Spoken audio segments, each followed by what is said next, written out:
Welcome, listeners, but take heed. We will say whatever we need to share our knowledge, thoughts, and joy, and even things that do annoy. So join us now, but be aware, we have a tendency to swear. We'll dial it back a little bit. But frankly, we don't give a shit. Welcome to Just Keep Rolling, a Harry Potter book movie compare and contrast podcast. I'm Keighty, and the vaquita next to me is Ellen. I'm a whata? A vaquita?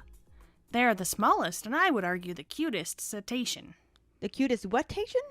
Cetacean. Aquatic mammals constituting the infraorder Cetacea. Key characteristics are their fully aquatic lifestyle, streamlined body shape, often large size, and exclusively carnivorous diet. They include whales and dolphins. So whata? You're doing this on purpose. Wrong. I'm doing this on purpose. I knew I should have just called you a white-rumped vulture. You know what? Let's just keep rolling into the rolling rehash. Last week, we covered Chapter 21, the House Elf Liberation Front, and the corresponding film scenes. Ron and Hermione have very different ideas about the precedent a dragon-filled first task sets. Pigwidgeon is almost no match for Harry's wordy play-by-play. A Weasley twin party is always BYOS, bring your own snacks. Harry's obsession with his golden egg is further proof that he's at least part Niffler. Hagrid may not know all of the spells, but as long as he keeps replenishing the single malt whiskey, what else does he need? For some reason, nailing combustible devil crabs into hibernatory coffins is actually a bad idea. Hermione made an adorable discovery in the Hogwarts kitchens while trying to sneak the house elves to freedom under a giant trench coat. Winky's reaction shows us that Dobby is the exception when it comes to freedom, and Percy wouldn't know a joke if it danced naked in front of him wearing Dobby's tea cozy. During episode 88, the house elf picket line, our Potter pondering was, what do you think about how the book left out Dobby and Winky's jobs at Hogwarts, as well as the development of Weasley's wizard wheezes? Carly just wishes that we had seen Dobby come back and give Harry love and support. She does like that they made Neville have more support and more of a role with Harry, but she wishes we had been able to see the house elves and Spew and how all that made Hermione into the witch that she becomes. She also really wishes we had gotten to see the twins get the winnings from Harry and start the business and all of the development. But that is just jumping all over the place in the story. Max said it really does come across like they're avoiding the argument of whether or not the house elves were slaves. They avoid the topic of money a lot too, so all considered this film is anti-charity and pro-slavery. It's still his favorite film though. I don't know what that says about him. But okay. Quincy said it's bullshit, especially because Dobby was a vital part of the storyline, an Order of the Phoenix. So the fact that Dobby is missing altogether is bullshit. They took his favorite book, hollowed it out, and just left the husk. Juliana said that leaving Dobby out in this movie and Half-Blood Prince makes his return in Deathly Hallows super confusing and awkward. Winky is incredibly important in this book, and it's shameful that they left her out.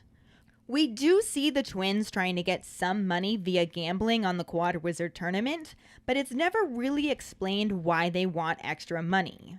The joke shop is hinted at in Order, and it's magically there in Half-Blood Prince. That's a very good point. Dave said, from a film standpoint, neither was required to move the plot forward at this point. No one is going to forget Dobby existed because he was left out here.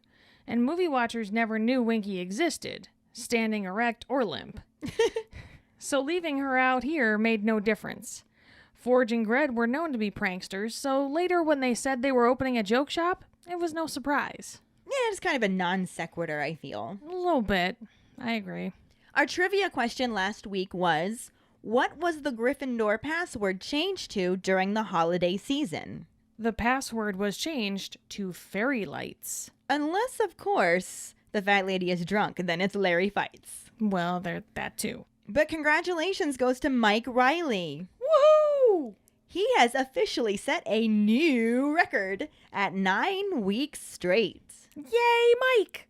It's about damn time. Right? Will he continue his streak to keep upping the record? We'll find out. For now, let's just keep rolling into the first half of Chapter 22, The Unexpected Task, and the corresponding film scenes. Chapter 22, The Unexpected Task, Part 1. Professor McGonagall snaps at Harry and Ron at the end of the Transfiguration lesson because they're in the middle of a sword fight using a couple of Fred and George's fake wands. Once they're paying attention, she makes an announcement about the Yule Ball, a traditional part of the Triwizard Tournament. It's a dance open to 4th years and above, though they may invite a younger student. Lavender Brown lets out a shrill giggle, and though Parvati elbows her, she's holding in her own giggle as they both look at Harry. McGonagall ignores them and continues on to tell everyone that dress robes will be worn. The ball starts at 8 p.m. on Christmas Day and will last until midnight. In a very disapproving tone, she calls it a chance to let their hair down, and Lavender giggles even harder, since the professor looks as though she's never let her hair down in any sense. She gives one last announcement reminding everyone that it doesn't mean they're relaxing the standards of behavior, and she will be displeased if Gryffindor embarrasses the school in any way. The bell rings and she asks Harry to stay behind for a word. Assuming he's in trouble for playing around, he gloomily approaches her desk. Once the rest of the class is gone, she brings up how the champions and their dance partners open the ball. Harry tries to insist that he doesn't dance, but McGonagall makes it very clear that he is a Hogwarts champion and will do what is expected of him as a representative of the school. Having a difficult time getting a girl on her own to ask one to the ball, Harry decides that he would rather face a dragon again. Ron wonders who he wants to ask, and Harry stays silent, knowing he wants to ask Cho Chang, but struggling to work up the nerve. Ron keeps the bitterness in his voice to a minimum as he reassures Harry that he's not going to have any trouble getting a girl to go to the ball with him, since he's a champion and just beat a Hungarian horntail. Sure enough, over the next couple of days, Harry has several girls ask him, and while enduring taunts from Ron, Dean, and Seamus, he also remembers Hermione's words about the girls who only like Krum because he's famous, figuring it is the same for him. The movie section starts out with an aerial view of the castle with owls flying above it and transitions following an owl into the Great Hall. The tables are filled with students eating, and the camera focuses on the twins, Parvati and Padma Patil, as they walk side by side down the aisle and pass Harry, smiling and saying hi to him. Harry is too busy drinking from his goblet and staring at Cho Chang across the Great Hall to reply. When Cho's friend points out that he is looking at her, she turns to him and smiles. Harry tries to smile back and spits his juice out, causing the girls to giggle. Cho shushes them and gives Harry a sympathetic smile. Harry's embarrassment is interrupted by Hermione's outrage as she shakes out a copy of the Daily Prophet and exclaims that she can't believe this, she's done it again. She reads out, "Miss Granger, a plain but ambitious girl, seems to be developing a taste for famous wizards. Her latest prey is none other than the Bulgarian bonbon Victor Krum." The article also says that there is no word on how Harry Potter is taking this emotional blow. Harry looks completely unamused, but before he can respond, a younger student approaches, carrying a package that he hands over to Ron, saying it's a parcel for Mr. Weasley. Ron thanks the boy, calling him Nigel, and the kid just stands there and awkwardly stares at Harry. Hermione clears her throat, and Ron nudges him with his elbow, telling him later. Harry and Hermione look at Ron, who explains that he told the boy he'd get him Harry's autograph. And then he opens the package that arrived from his mother. He pulls out something brown with orange lace and exclaims that his mum sent him a dress as he stands and holds it up, looking disgusted. Harry tells him that it does match his eyes and asks if there's a matching bonnet, rummaging through the box. He finds another piece of fabric, this one white and lacy with a black bow tie, and holds it up to Ron, laughing. Ron is not amused and tries to pass them off to Ginny, assuming that their mum sent him her dress by mistake. Ginny tells him that she's not wearing that, it's ghastly, and Hermione laughs at him. She explains that they aren't for Ginny, they're his dress robes for him, And as everyone looks over and laughs, Ron demands to know what the dress robes are for. The scene transitions to a close-up shot inside of a horn speaker as Professor McGonagall's voice is heard explaining that the Yule Ball has been a tradition of the Triwizard Tournament since its inception. The camera reverses out of the speaker to show the whole room, where Filch is adjusting the record player and McGonagall is addressing the Gryffindors, telling them that on Christmas Eve night they will gather with their guests in the Great Hall to have a night of well-mannered frivolity. She insists that they must represent the school by literally putting their best foot forward, because the Yule Ball is a dance. Chatter breaks out in the room, with excitement coming predominantly from the side of the room the girls are seated on, and reluctance from the boys on the opposite side. McGonagall tells them all to be silent and reminds them all that the House of Godric Gryffindor has commanded respect from the wizarding community for centuries, and she will not have them ruining that in one night by behaving like a babbling, bumbling band of baboons. This declaration causes one of the twins to lean over and tell the other twin to try saying that 5 times fast. They both attempt to quickly repeat the phrase as McGonagall continues to talk about the dance, addressing the girls specifically, saying, "Inside every girl a secret swan slumbers, longing to burst forth and take flight." Ron leans over and mutters a comment about Eloise Midgen's acne being about to burst as McGonagall turns towards the boys to say that inside every boy a lordly lion is prepared to prance. She catches Ron mid-mutter and asks him to join her. She takes him by the shoulder and directs him to the middle of the room, where she asks him to place his right hand on her waist. A very alarmed Ron says, "What?" And she repeats, "My waist." He tentatively places his hand on her waist, and one of the twins gives a wolf whistle. Ron tries to remove his hand, but McGonagall returns it to her waist as Fred and George laugh at their younger brother. Filch starts the music and McGonagall begins counting dance steps. Harry calls to the twins, saying that they are never going to let him forget this, and in unison they respond, "Never." McGonagall calls for everyone to come together, and the girls immediately stand and step forward as the boys all look at one another. Neville stands, and the scene cuts to him practicing his dance steps by himself in the dormitory as Harry and Ron watch from the door. Transitioning again, the movie cuts to Harry and Ron walking through the courtyard, talking about how difficult it is to get a girl on her own to ask her to the dance. He walks up to Cho, who is with a large group of Ravenclaw girls that all silently glare at him as he awkwardly smiles, takes a breath, and decides to just walk away. Ron points out that Harry has slayed dragons. If he can't get a date, who can? Harry declares that he would rather face a dragon again as he attempts to smile at a small group of Beauxbaton girls who sneer at him and turn their backs. This is probably the shortest book section we have ever had because of how we had to split this to become 2 episodes. Maybe I'm the one who can take a nap this week. Yeah, but if you nap, then I'm gonna nap, and we just won't have an episode. Fine, I'll stay awake and we can talk more about the movie this episode, since they managed to include quite a few things from the book that didn't really happen in this chapter. Not to mention the stuff the film changed from the book and completely added. Yeah, there's that too.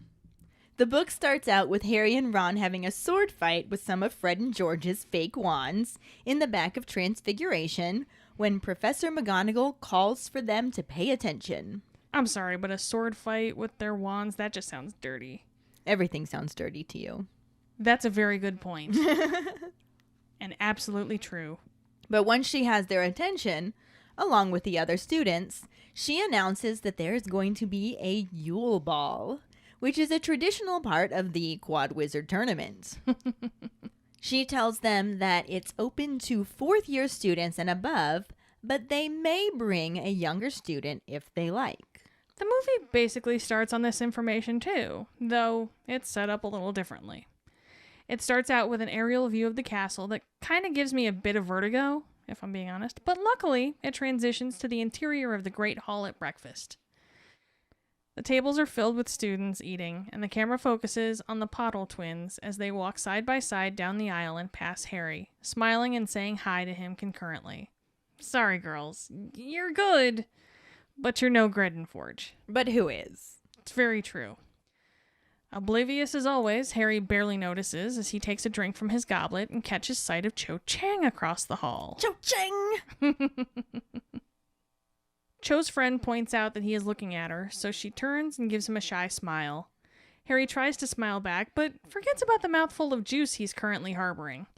His juice spills out of his mouth, causing the girls and anyone else lucky enough to witness that comic gold to giggle.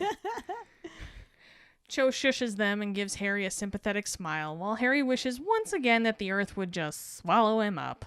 Wishing that the earth could swallow better than he does? Basically, yes.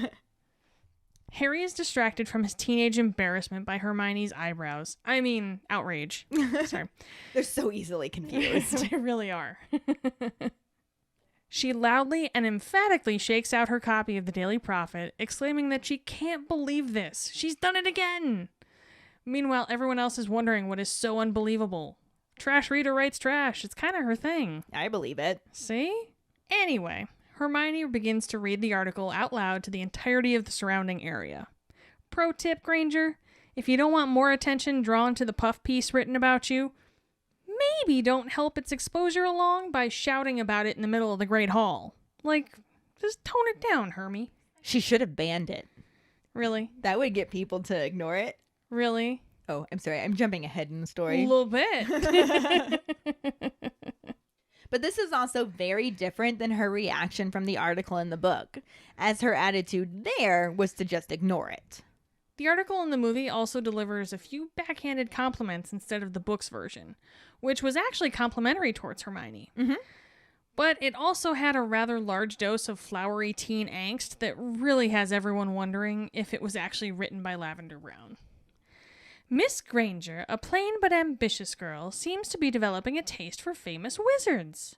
Her latest prey is none other than the Bulgarian bonbon Victor Crumb. The article also says that there is no word on how Harry Potter is taking this emotional blow. Yeah, that shit sounds like Lavender. Like, who the fuck calls someone a bonbon? I think this article more so references one from later in the book, which I think happened after the second task. So we'll talk more about that when we get there. It seems a little strange to me that the movie included it now, since there hasn't been much to indicate that Hermione has any interest in that Bulgarian bonbon. I kind of always took it from when Rita was in the tent with them and Victor stood up for her. Like, this tent is for champions and friends. Yeah, like, but at the same time, she's pushing that there's a romance between her and Harry. Well, there's that too. In the book, the article that she wrote was specifically about Harry finding love with Hermione amongst all of the other stuff. But we didn't have that. And they didn't mention that in the first one, so it's like they pretended like it was already mentioned and then jumped ahead to where they write the article about her being involved with Crumb. But that hasn't happened yet. So it was just like they were trying to include what was in the book and just kind of fucked it up. What? They've never done that before. That's not a thing. But in the movie, it's actually Harry who couldn't really give a shit, as he's pretty quickly learned that Rita is best ignored.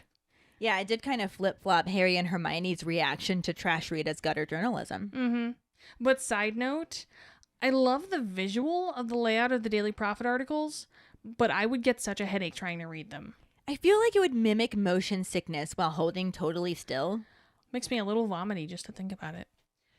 But before he can respond any further than just rolling his eyes, a younger student approaches carrying a package for Ron, saying it's for Mr. Weasley. Package for you, Mr. Weasley.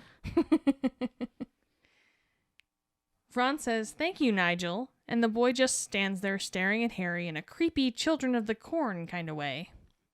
Hermione brings Ron's attention to this, and Ron just waves Nigel away, saying, "Later."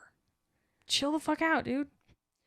Harry and Hermione both aim some ocular darts in Ron's direction until he explains that he told the boy he'd get Harry's autograph for him. See, now here's what I want to know. Who the fuck is Nigel? And why couldn't this have just been Colin Creevey? Right? It doesn't make any sense. They literally had that character already for real. Yeah. And they just make up some fucking Nigel. And like, I'm sorry, Nigel is just an old man. Like, they don't call kids Nigel. Little children are not Nigel. They grow up and that becomes their name. So what did they start off as? Nige or something. I don't know. It's some other name and it morphs into Nigel when they become adults because it's just not a kid name. You know what? I know what Nigel start off as. What? Collins. Colin Creevies? Or make it Dennis Creevy. I don't care. They were in the story. Make it a goddamn Creevy, would ya? They were in the story and they just make up somebody else that has... It's another fucking Bem. Mm-hmm. I know, that's what comes to my mind too. I'm like, fucking Bem. But Harry goes back to his food, not sure whether to be happy that Ron got over his jealousy issues or not. Ron then turns his attention to the package in front of him, saying that it's from his mum. He opens it and pulls out something brown with orange lace and exclaims in horror that Molly seems to have sent him a dress. Now this, again, refers to something that happened much earlier in the book, before they even went to Hogwarts. Mm-hmm. And honestly, I don't think it was all that necessary to include it here, though it did end up becoming a good segue to introducing the Yule Ball. That's true. Yeah. It definitely had some similarities to how Ron got his dress robes in the book, but it's obviously different, if for no other reason than because he's at school, receiving it in public, and therefore getting more grief for it. Right. Which, you know, makes it funnier, but still. Poor Ron. Mm-hmm. Harry chortles that it matches his eyes and rummages around in the box to see if there's a matching bonnet. He finds another piece of fabric, this one white and frilly with a black bow tie, and holds it up to Ron, laughing. Ron seems very much not amused, and tells Ginny Mum sent him her dress by mistake. Which is similar to the original, though it was Ron telling his mum that she gave him Ginny's dress, not directly telling Ginny. Yeah, in the movie, Ginny snorts and says there's no way in hell she's wearing that monstrosity, and Hermione laughs loudly at him. It's ghastly. It's ghastly. Oh my stars. It's ghastly. It's ghastly. I can't wear that to the Yule Ball. Anyway.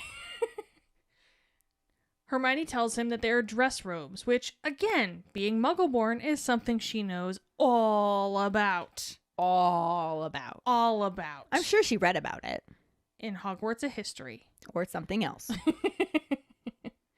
Nevertheless, this elicits laughter from everyone around as Ron demands to know why he would need dress robes.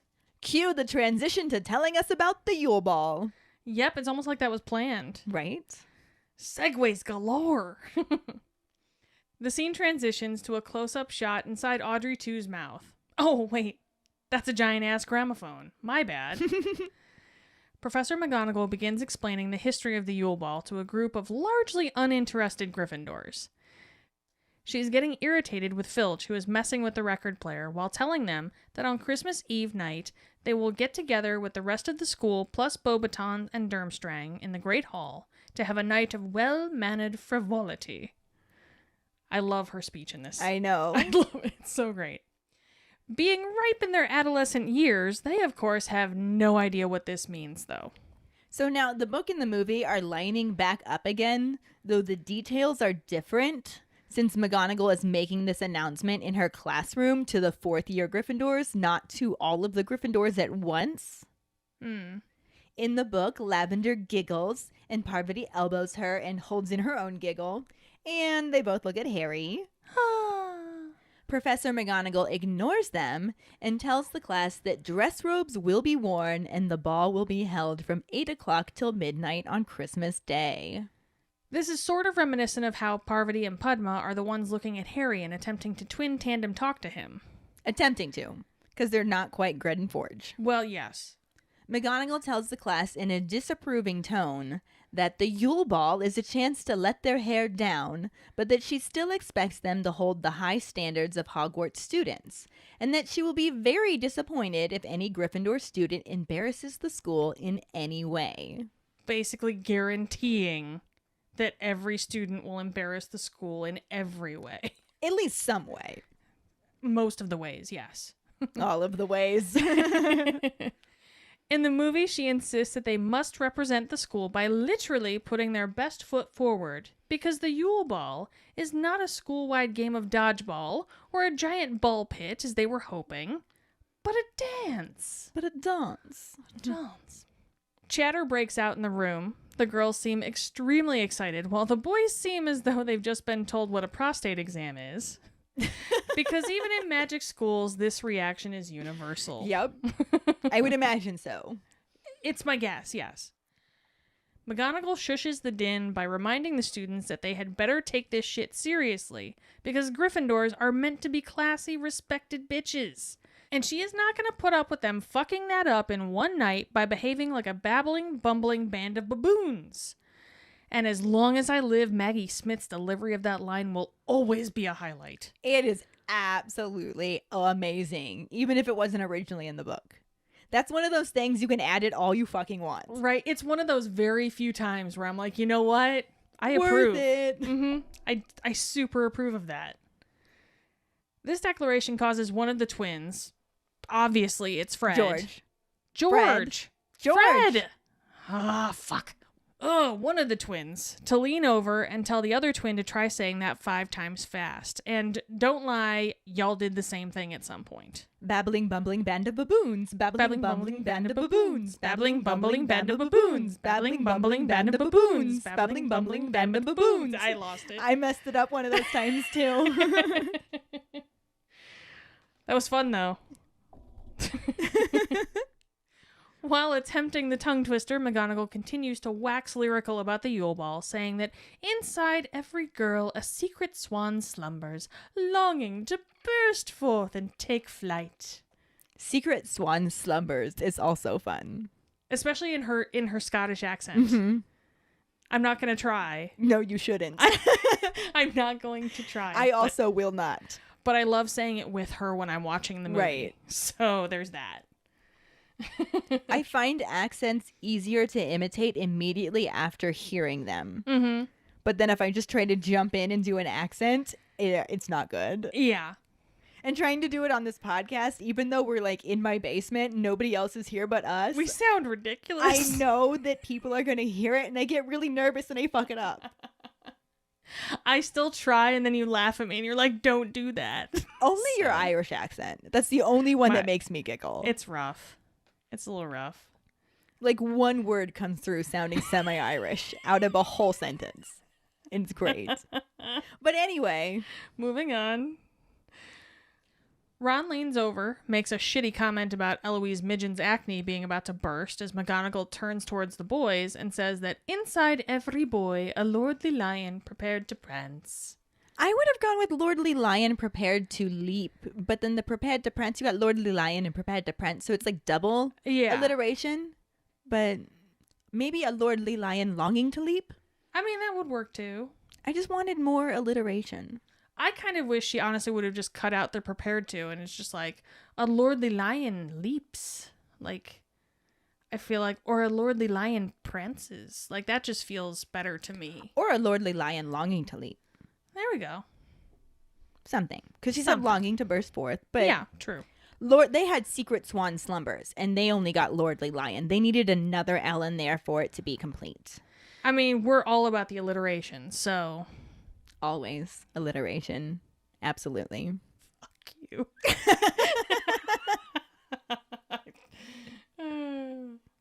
Absolutely.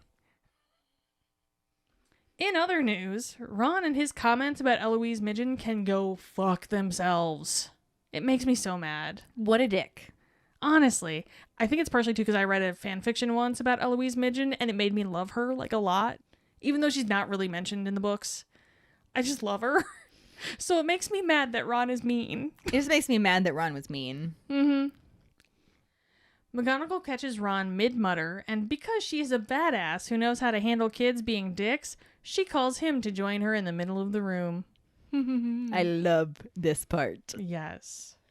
I love this whole scene. Mm-hmm. Like, I just do. She takes him by the shoulder and asks him to place his right hand on her waist. A very alarmed Ron shits a brick and says, "What? What?" I love how he says it. He's just like, "What?" He looks so alarmed at the prospect. He makes the same face that I make when you say something that isn't dirty, but I think it's dirty. So everything, basically? Yes. I can't talk around her. Mm-hmm. Or you can. It's just, you'll hear that a lot. But McGonagall repeats, my waist. Nice and clearly. Just in case he didn't actually understand what she was requesting. Exactly. He tentatively places his hand on her waist, and one of the twins gives a wolf whistle. Because how do you not? It was obviously Fred. George. Fred! Damn it. We are so bad at that. Really are. Ron tries to remove his hand, presumably to make a rude gesture in the direction of the whistling twin, but McGonagall returns it to her waist as Fred and George laugh their balls off. Along with everybody else. Everybody. Filch starts the music, and McGonagall begins counting dance steps. Ron follows along with the most sour expression on his face, and Harry calls to the twins as they dance mockingly by themselves. He asks if they're ever going to let him forget this, and in unison they respond, Never. McGonagall calls for everyone to come together, and the girls immediately stand and step forward, as the boys all look away and act like they didn't hear McGonagall tell them to get on their feet. Neville stands to break away from the other boys, and the scene cuts to Harry and Ron opening the door to their dorm and seeing Neville in his gym jams and dress shoes, practicing some rather fancy moves. Also not something that was in the book, but so adorable. So cute. Oh my god, I love Neville. Sweet little Neville. Right. But like I said, not a bit of this happens in the book. It's one of those additions that I adored, though. Mm-hmm. Agreed. What actually happened in the book is that she tells them about the Yule Ball, tells them they have to behave, and then the bell rings, and she asks Harry to stay behind for a moment. Pretty cut and dry. Yeah. He approaches her desk, figuring that he's gonna be in trouble for messing around. But when the rest of the class is gone, she tells him that the champions and their dance partners traditionally open the ball. Harry says that he doesn't dance, and McGonagall tells him that he certainly will, as he's a Hogwarts champion and will do what is expected of him as such. Damn. Bring down the hammer. She sure does, too. It's just like she cuts him off. She's just like, nope, you're dancing. Sorry, dude. Binding magical contract. Mm-hmm. If we couldn't get you out of fighting a dragon, we sure as shit can't get you out of dancing, guy. Yup. Sorry. This isn't directly stated in the movie, just sort of implied, since it goes on to focus on Harry and Ron trying to find a date for the dance. Transitioning again, the movie cuts to Harry and Ron walking through the courtyard, asking why girls always have to travel in packs, and how are you supposed to get one on their own to talk to? Ron, being the Casanova that he is, has surprisingly little to say on the subject. Harry tries to walk up to Cho, but she is surrounded by an intimidating number of girls with some mad crazy RBF. Right? Oh my god. Oh, if looks could kill. They were so mean looking. Scarier than dragons. Honestly. So Harry just awkwardly smiles, takes a breath, and decides to walk away without a word. And I gotta say, probably the right call. It was so awkward, though. It really was. His smile was adorably awkward. It really was. So this does kind of happen in the book chapter as well. Mm-hmm. About a week ago, Harry probably would have thought that finding a dance partner would be easier than facing a Hungarian horntail, but now that he's faced with asking a girl to go to the ball, though, he thinks he'd rather face the dragon again. Mm-hmm. Harry asks Ron why the girls move in packs, so similar line, Yeah. and how he's supposed to get one on their own to ask them to the ball. Again, similar line. Yep. Mm-hmm. Casanova suggests a lasso. And he asks Harry if he has any idea who he wants to take. Harry wants to ask Cho, but is nervous since she's older, very pretty, and a very good Quidditch player. But he doesn't tell Ron this. Ron senses Harry's hesitation and tells him that he won't have any problem since he's a champion and beat a Hungarian horntail. And of course, he's Harry fucking Potter. Right. So there's that. This actually basically happens in the movie too. As they retreat to the sound of laughing Ravenclaws, Ron points out that Harry has slayed dragons. If he can't get a date, who can? Good point. Mm-hmm. The book shows that over the next few days, Ron is proved right when several girls approach Harry to ask him to the ball. He turns them all down and thinks about what Hermione said about Crumb, that they only like him because he's famous. He doubts that any of those girls would have asked him if he weren't a champion, and also considers if he would be bothered if Cho asked him. You know that if Cho asked him, it would just be Cho-ching! Oh. The movie instead decided to emphasize the struggle it is to find a date. Harry decides that dragons are easier to understand as he attempts to smile at a small group of Beauxbaton girls, but they sneer at him and turn their backs. Maybe this is why all the hairdos are so terrible in this movie. Because it's much more believable that he would get so many nasty looks despite having saved the damn world so many times. What with the groundhog nesting on his damn cranium. That could very well be it. Right? He does look like a dorky 14-year-old. Mm-hmm. And that horrid hairy hair is not doing him any favors. Ugh. That horrendously horrid hairy hair. It's horrible. Seriously. I think that's why movie Harry couldn't get a date. And they really paint it more in the movie that he can't get a date as opposed to turning people down. Right. So there's that. More dramatic, I would imagine. It's funnier, too. Yeah. Having him just be intimidated by all of the girls. Right. Teen angst and whatnot. Right. But we're going to cut the episode here because this is one of the longest movie sections ever. After the damn dragon scene, anyways. Yeah, that was a long scene. We will pick up with the rest of this chapter and the corresponding movie scenes next week. So we did technically kind of get introduced to Parvati and Padma, but we're going to save talking about their actors until the Yule Ball scene when we get to see them interact more. Yeah, makes sense to me. Mm-hmm. We also did meet William Melling, who played the made-up Nigel. I guess technically all of the characters are made up, but this one was not made up by Rowling. This one was just made up by... The movie edition. The movie edition, yes. Yeah. And I'm not really a huge fan of that since they cut out the Creevy brothers. No, it's kind of like they took both Creevies and melded them together to create Nigel, and that's just stupid. Use one of the Creevies, damn it. Honestly, give me a freaking Creevy. However, William Melling himself is adorable. He really is. And, like, I kind of wish they had just cast him as Dennis Creevy. Mm-hmm. He would have made a great Dennis. He really would have. He even kind of looked like Colin. They totally could have been brothers. It's irritating. I don't know why they didn't do that, because he was adorable. I mean, he didn't do a ton, but he was adorable. I think he should have been Dennis Creevy. But he wasn't. No, so he was not. But there's my 2 cents. Yep. Our Potter Pondering for this week is... What are your thoughts on the addition of Nigel? You know how we feel about it, so let us know how you do. Find the post on our Facebook page and share your thoughts. We really look forward to reading them. And this will bring us to our Sorting Hat story, which is from Cadence. She writes, I am a proud Ravenclaw, and I have a 10-inch ebony wood wand with a unicorn hair core. My Patronus is a nightjar, which is a kind of bird. I've wanted to read the book since I was 7, but never got around to it. My Gryffindor friend Sophie became a Potterhead about a year ago and told me to read the books and watch the movies. I then decided to finally do it, and I was obsessed. Aren't we all? Now we are both Potterheads and talk about Harry Potter all the time. She was also the one who recommended this podcast to me. So thanks, Sophie. Awesome. Thanks. You should share your Sorting Hat story too, Sophie. Mm-hmm, definitely. But we really appreciate you sharing yours with us, Cadence. Yeah, thank you.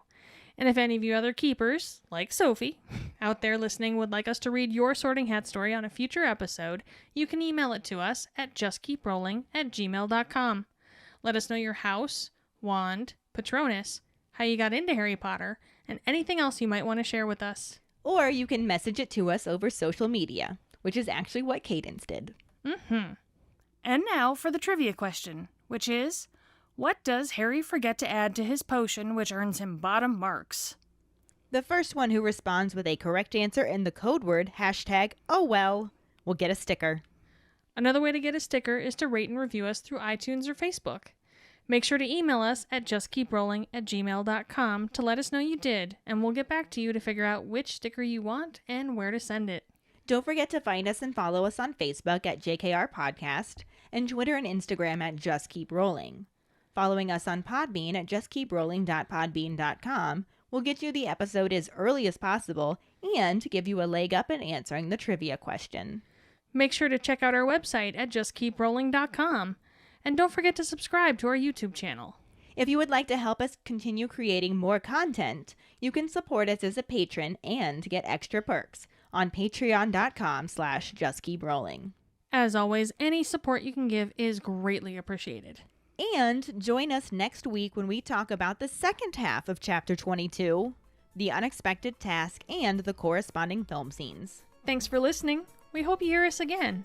I'm Keighty. I'm Ellen. Until the next time, Just keep rolling.